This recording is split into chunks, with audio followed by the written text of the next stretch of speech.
Students, तो ये chapter हम 2 दिन चला चुके हैं। दोनों दिन में हमने थियरी खत्म की, पहली पद्धति खत्म की, विकिरणाकृति की पद्धति। आज से हम दूसरी पद्धति, जिसका नाम है कार्ल पियर्सन के गुणन प्रघात की विधि, शुरू करेंगे। दो चलों के बीच के संबंध की घनिष्ठता को दर्शाने वाले संख्यात्मक माप को सहसंबंधांक कहते हैं। याद रखना, सर्वप्रथम कार्ल पियर्सन ने सूचित किया, इसलिए कभी कभी उसे कार्ल पियर्सन का सहसंबंधांक भी कहते हैं। इसे गुणन प्रघातांक के रूप में जाना जाता है। संकेत है इसका आर। कार्ल पियर्सन की पद्धति में जो 5 नंबर का बड़ा प्रश्न होता है, उसमें 3 सूत्र है। हम एक एक करके तीनों सूत्रों को देखेंगे। अब ज्यादातर विद्यार्थी जो कक्षा 11 में स्टेट पढ़ते हैं, उनके पास समस्या ये होती है, एक तो उन्हें यही नहीं पता चलता कि कब कौन सा सूत्र लगाना, और नंबर 2, कॉलम कौन कौन से बने। आगे चलूं उसके पहले मैं आपको बता दूं कि मैं इस तरह से YouTube द्वारा क्यों पढ़ा रहा हूं। तो इसके कई बेनिफिट है आपके लिए। मान लीजिए मैं आपको जूम ऐप से पढ़ाता हूं, तो उसकी कई मर्यादा रहेगी। नंबर 1, सबके समय सभी विद्यार्थी उस समय फ्री होने चाहिए। सभी विद्यार्थी के पास उस समय मोबाइल होना चाहिए, क्योंकि मैं जब पढ़ाऊंगा तो जब मैं खुद फ्री होऊंगा तभी पढ़ा पाऊंगा। उस समय हो सकता है विद्यार्थी के पास मोबाइल हो। एक और समस्या उसमें रहती है कि लाइव ही होता है, वो निकल गया तो निकल गया। इसमें आपका सबसे बड़ा बेनिफिट ये है कि आपको समझ में नहीं आया, आप दूसरी बार तीसरी बार देख सकते हैं। एक बेनिफिट और भी है, आप मान लो भूल रहे हैं, कुछ दिन हो गए भूल गए, तो आपको जल्दी से सुनना है, आप स्पीड बढ़ा के आधे घंटे का जो YouTube का वीडियो है उसको 15 मिनट 10 मिनट में भी सुन के सब रिपीट कर सकते। ये आपके लिए सबसे बड़ा बेनिफिट है। कार्ल पियर्सन के, जैसे कि मैंने कहा, कितने सूत्र हैं टोटल? बड़े प्रश्नों में 3 सूत्र है। उसमें से आज हम पहला सूत्र खत्म करें। अब जो सूत्र पे जाऊं उसके पहले, ये एक सूत्र है जिसका यूज बड़े प्रश्नों में नहीं होता। इसको अंग्रेजी में कहते हैं COV(XY) बटे SX गुणा SY। मेरे कमजोर विद्यार्थी ये सुन के घबराना नहीं, ये मैं समझाऊंगा आपको। ये इसका हिंदी है सहविचरण XY। अब कुछ चीजें अब आज से आपको याद करते जाना है। जैसे एस को 11वीं में कहते थे प्रमाप विचलन। प्रमाप विचलन, तो यहां पर तो 2 चल है, x y। ये x का प्रमाप विचलन तो उसके कहेंगे SXY, y का प्रमाप विचलन तो उसको कहेंगे SY। SX, x का प्रमाप विचलन SX, y का प्रमाप विचलन SY। अब अभी मैं पहले सूत्र पे पहुंचा नहीं। ये जो सूत्र है तो छोटे प्रश्न में काम आता है। अब सहविचरण XY या COV(XY) का ये सूत्र है, और S का सूत्र ये 11वीं में आप सीख चुके हैं, ये 2 सूत्र। अब जब मैं पहले सूत्र पे पहुंचूंगा तो वो सूत्र कैसे बना मैं इससे बता रहा हूं। हालांकि ये तुम्हारे कोर्स में नहीं है, ये तो सिर्फ मैं अपनी विद्वता बताने की कोशिश कर रहा हूं कि सूत्र बना कैसे। आपको ये जो है यहां ऊपर रखना है, और ये दोनों को यहां नीचे रखना, इधर और इधर। इन दोनों के अंडर के एन, अंडरवुड के एन बाहर आके एन आ जाएंगे और इस एन से ये दोनों एन कट जाएंगे और सूत्र बन गया ये। आज आपको इस सूत्र को सीखना। अब तुम कहोगे सर वो ऊपर वाला सूत्र, वो सूत्र से हमने ये सूत्र बनाया है, ये आपको जानने की जरूरत नहीं है, मैं बता रहा हूं कि कैसे बना। अब ये जो सूत्र है इसको कैसे पढ़ना है वो बता रहा हूं। Sigma x minus x bar into y minus y bar upon under root sigma x minus x bar का square into under root sigma y minus y bar का स्क्वायर। ये कार्ल पियर्सन का पहला सूत्र। अब 11वीं में आपने सीखा होगा एक्स बार, ये रहा एक्स बार। क्या सूत्र है उसका? सिग्मा एक्स बटे एन। लेकिन यहाँ पे खाली एक्स बार नहीं है, दूसरा चल है वाई। एक्स के लिए एक्स बार तो वाई के लिए वाई बार। तो क्या सूत्र बना उसका? सिग्मा वाई बटे एन। एक तो ये दोनों तो आप 11वीं में जानते थे और ये सूत्र हमें आज से, और इस सूत्र पर आधारित प्रश्न करेंगे। और ये लेक्चर और आने वाले लेक्चर में मैं इस सूत्र के जितने भी किताब में प्रश्न है सब खत्म कर दूंगा। यानी कि अब आपको आज से गंभीरता से यहां से शुरू करना है। आज का दिन कमजोर विद्यार्थियों के लिए बहुत महत्वपूर्ण है, क्योंकि अगर ध्यान से सुनते हैं और अच्छे से प्रश्न गिनते हैं तो आपका इंटरेस्ट बना रहेगा और आगे आपको चैप्टर में मजा आएगा। दूसरी बात, स्टैटिस्टिक्स में दो किताबें हैं, दो पार्ट है। पहला पार्ट में से हम ये दूसरा चैप्टर ले रहे हैं। अब स्टैटिस्टिक्स में दो किताब में पहली किताब इजी है, दूसरी बहुत टफ है। जो विद्यार्थी बहुत कमजोर है, खास तौर से अपनी स्कूल के कई विद्यार्थी ऐसे हैं जो बहुत ही कम नंबर वाले थे, उनके लिए ये पहला पार्ट बहुत जरूरी है। इसलिए आपको बहुत ध्यान से समझना पड़ेगा, सीखना पड़ेगा।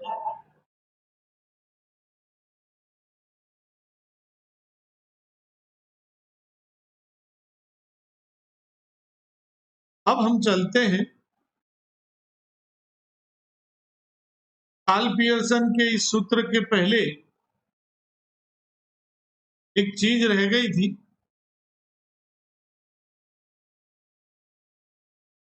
ये वाली लाइन। इस सूत्र कब इस्तेमाल में लेते हैं तो आप लोग अंडरलाइन कर देना, एक्स बार और वाई बार पूर्णांक, ये ध्यान रखना। क्योंकि कार्ल पियर्सन के मैंने बताया बड़े सूत्र कितने हैं? 3 बड़े सूत्र हैं। बड़े प्रश्नों में 3 सूत्र हैं और उसमें से ये जो पहला सूत्र है जो मैंने तुम्हें अभी बताया, ये वाला, ये सूत्र तो आपको याद रखना पड़ेगा कि प्रश्न में प्रश्न में कौन सा सूत्र लगाना है। तो पूर्णांक क्या होता है?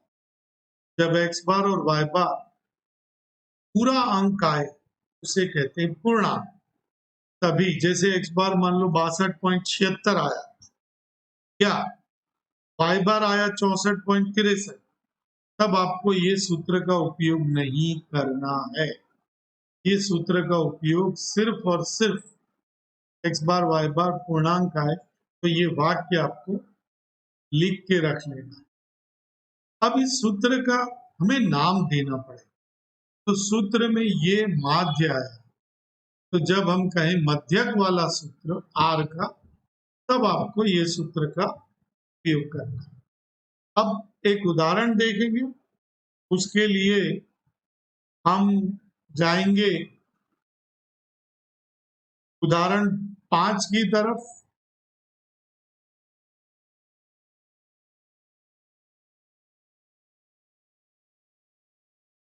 ये आया उदाहरण 5। आप देख सकते हैं 2 कॉलम दिए हुए, एक को x मान लेना है, एक को y मान लेना है। इसके बाद आपको x का योग करना है, उसको बोलेंगे सिग्मा x। n कहते हैं गिनने पर जो आए, ये 11वीं में सीख चुके। गिनो कितना है? 7। x बार कितना आया? 33। y इसका टोटल कितना है? 504। n से भाग दिया, कितना आया? 42। अब आपको कॉलम बनाना। कॉलम बनाने के लिए 11वीं में दो ही समस्या थी, सूत्र कौन सा लगेगा और कॉलम क्या क्या बनेगा। एक ये चाहिए x minus x bar into, इसमें कॉलम बनाने की मैं टेक्निक बता देता हूं आपको। सिग्मा के अलावा जो दिखे वो कॉलम होना चाहिए, क्योंकि उसको जोड़ोगे तभी तो मिलेगा। यानी कि ये क्या बनाएंगे? x minus x bar into y minus y बार। एक ये चाहिए, के लिए क्या करेंगे? x माइनस एक्स बार का होल स्क्वायर। और एक ये चाहिए, तो सिग्मा हटाओ तो क्या चाहिए? y माइनस वाई बार का होल स्क्वायर। अब इन तीनों के लिए हमको ये दो कॉलम चाहिए। क्या दो कॉलम? x माइनस एक्स बार और y माइनस वाई बार, ये दो कॉलम चाहिए। अब x बार ऊपर आया था, कितना था? पीछे के पेज पे 33 और y बार था 72। तो x में से, सभी में से 33 माइनस करना। करो माइनस। x में से 33 कितना आया? 38 में से 33 माइनस करो, कितना आया? अब एक काम करिए, जो कमजोर विद्यार्थी है वो लिख लेंगे। x माइनस एक्स बार का अर्थ होता है x में से x बार घटाना।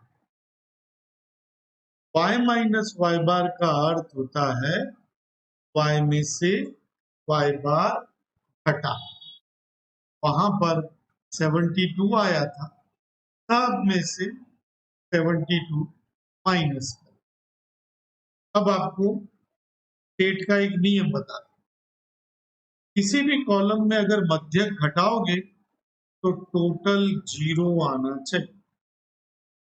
इधर आ जाओ, किसी भी कॉलम में मध्यक घटाओगे तो टोटल 0 आना चाहिए। हो गए दो कॉलम। अब हमारे जो तीन जरूरी कॉलम है, ये वाला, इन दोनों का गुणा। बीच में कोई निशान है दोनों के? नहीं, मतलब गुणा। अब गुणा में क्या ध्यान रखना है? दोनों माइनस हो तो प्लस, दोनों प्लस हो तो भी प्लस। माइनस का निशान इसमें तभी आएगा जब दो में से एक माइनस। ये हो गया। ये तो आप जानते हो, इसका स्क्वायर कर दो, जैसे -8 का, जैसे 5 का 25। इसको जानते हो, 7 का स्क्वायर, 3 का स्क्वायर। हो गया। अब ये आखिरी तीन कॉलम का जो संख्या आई है वो इनकी जगह रख दी। रखने के बाद आपको स्टेप याद रखने। पहला स्टेप सूत्र, फिर कीमत रखी। कीमत रखने के बाद इन दोनों का अंदर अंदर गुणा किया, दशमलव बाहर निकाला, भाग दिया। अब देखिए, यहाँ भाग देने पर दशमलव के बाद 4 अंक तक जाता है। 4 अंक तक जाने देने का, फिर तीसरा अंक 5 या 5 से अधिक हो तो 1 जोड़ दो। और अर्धघटन लिखना बहुत जरूरी है। 1 के नजदीक है, यानी घनिष्ठ संबंध है। प्लस है इसलिए धन संबंध है ये कहा जाएगा। तो आज हमने ये उदाहरण समझा। उम्मीद हो सकता आपको ज्यादा समझ में नहीं आया हो, तो आप लोग, अब मैं एक प्रश्न करूंगा। स्वाध्याय में आइए, स्वाध्याय 2.2 का दूसरा, चलिए 2.2 उसका दूसरा। अब ये प्रश्न है, ये इसमें इसको हम हल करेंगे। अब मैंने क्या कहा था कि हमें जो मध्यक वाला सूत्र हल करना है, उसके लिए हमारे पास x बार और y बार पूर्णांक होना चाहिए। तो पहले हम वो चेक करेंगे। आप लोग 2.2 का ये दूसरा प्रश्न उतारना शुरू करिए।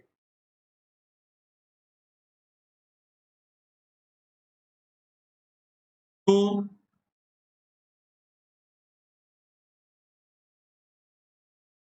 पहले है x में 24, 26, 32, 24, 26, 32, 33, 35, 30, 33, 35 और 30। अब आइए बाजू में y 27, 24, 22, 27, 24, 22, 30, 15, 24, 30, 15, 24। आपको करना क्या है? पहले सबसे पहले ये चेक करना है कि x बार y बार पूर्णांक है कि नहीं। x को जोड़िए, 4, 6, 10, 15, 20, 0, ये 0, 10, 15, 20, 2, 2, 6, 3, 9, 3, 12, 3, 15, 3, 18। x आया 180। x बार सूत्र याद है? बोलिए जरा। x बटे, सॉरी, सिग्मा x बटे n बराबर 180 बटे 2, 2, 4, 2, 6। n कैसे मिलता है? 6 बराबर क्या होगा? 30। बार पूर्णांक आया। अब आइए y पे। y के लिए 7, 4, 11, 2, 13 और 9, 22। ये 22, 2, 4, 6, 8, 10, 12, 13, यानी 132। नीचे आइए, y बार सिग्मा y अपॉन n बराबर 132 बटे 6, 6 दूनी 12, 1, 6 दूनी। तो ये हमारी पहली कंडीशन है। x बार y बार पूरा अंक है, याद रखना। ये जो मैं सूत्र सिखा रहा हूं, चूंकि ये पहला ही सूत्र है, विद्यार्थी इसी सूत्र का हर जगह पर यूज कर लेते, आपके लिए बहुत बड़ी समस्या हो जाएगी अगर x बार y बार अपूर्णांक हुआ तो। अब हमें कॉलम बनाना, पहले ही बता चुका हूं कि हमको जो कॉलम चाहिए, एक है x minus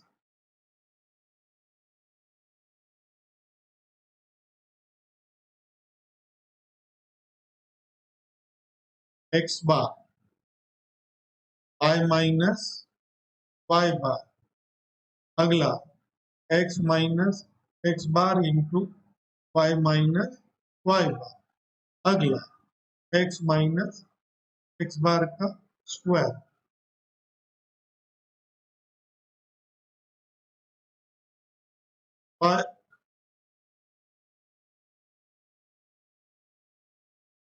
y minus y bar का स्क्वायर। अब क्योंकि हमारा सूत्र क्या था? हमारा सूत्र है r बराबर sigma x minus x bar into y minus y बार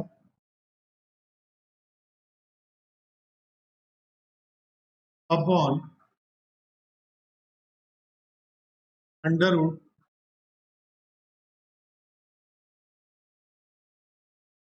x माइनस x बार का whole square y minus y bar का होल स्क्वायर। मैंने बताया था आपको कि इस सूत्र के लिए ये कॉलम ये वाला और इन दोनों के लिए आखिरी कॉलम। अब आपको ये याद रख लेना है कि जब भी आपको ये सूत्र इस्तेमाल करना हो ये कॉलम बनेंगे। अब 24 में से 30 घटाइए, बोलिए।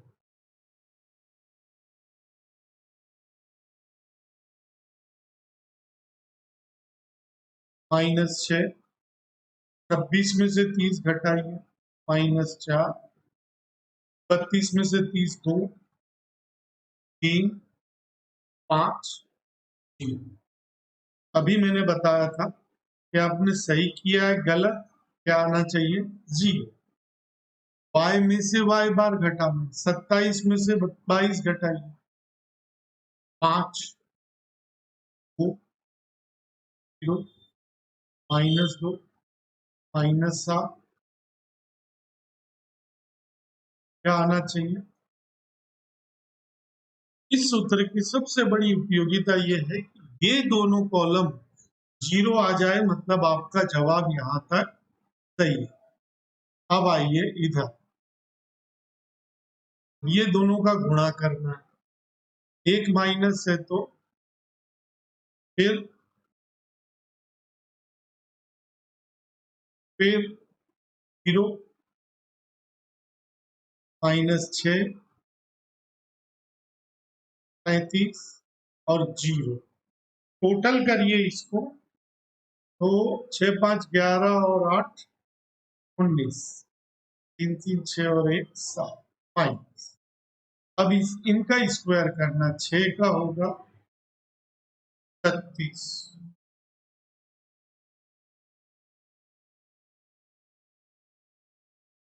4 का होगा 16 का 4, 3 का 9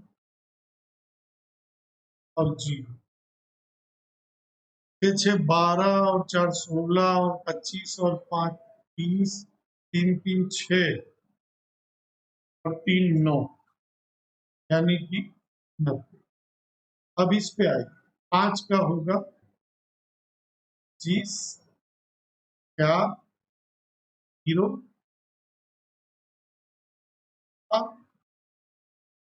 50 और 4,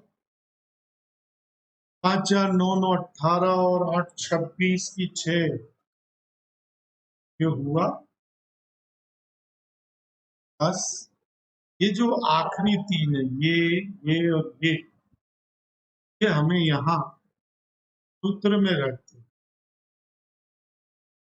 पर आएगा -79, नीचे आएगा पे और 86,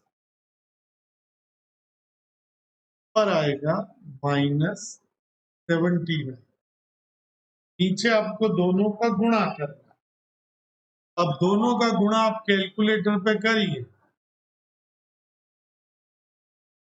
तो गुणा आएगा 7740। टाइम बिगड़े नहीं इसके लिए मैंने थोड़ा कैलकुलेशन करके रखा, पर आएगा -79। अब इसको अंडर रूट में से बाहर निकालिए तो आएगा 87.98।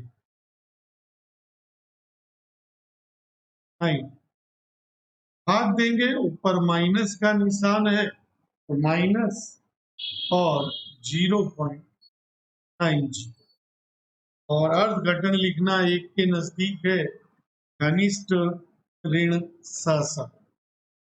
अब यहाँ पर मैं आज का लेक्चर खत्म करने जा रहा हूँ। कि पहले एक बार फिर से आपको बता दूं। पहली पद्धति हमने खत्म की विकीर्ण आकृति की, और दूसरी पद्धति का नाम था काल्पियर्सन, जिसमें से हमने 3 सूत्र में आज शुरू किया। पहला सूत्र, अब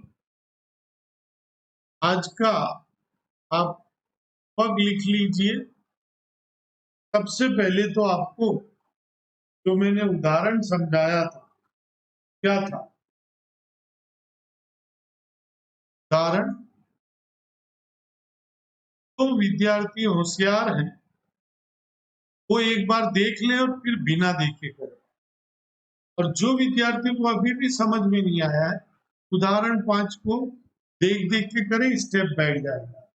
उसके बाद आपको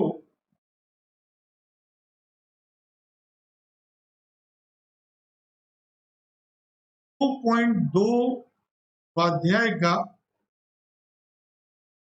1, 3 और 6 ये 3 सवाल करने। ध्यान रहे क्या करना है। पहले 2 कॉलम बनाने के, ये x और y, इनको जोड़ना है। फिर x बार y बार आपको देखना है, दोनों पूर्णांक आने चाहिए। और फिर ये कॉलम मैंने आपको कहा था लिख के रख लेना। इसका मतलब होता है x में से x बार घटाना, का मतलब होता है y में से y बार घटाना। इन दोनों का टोटल 0 आना चाहिए।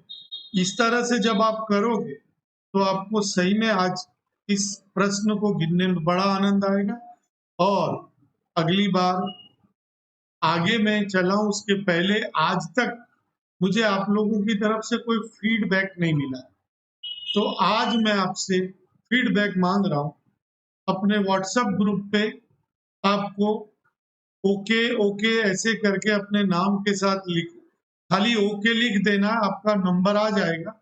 तो मुझे पता चलेगा कितने विद्यार्थियों के उदाहरण 5 और ये तीनों प्रश्न हो गए, क्योंकि अगली बार में ये पद्धति खत्म हो जाएगी।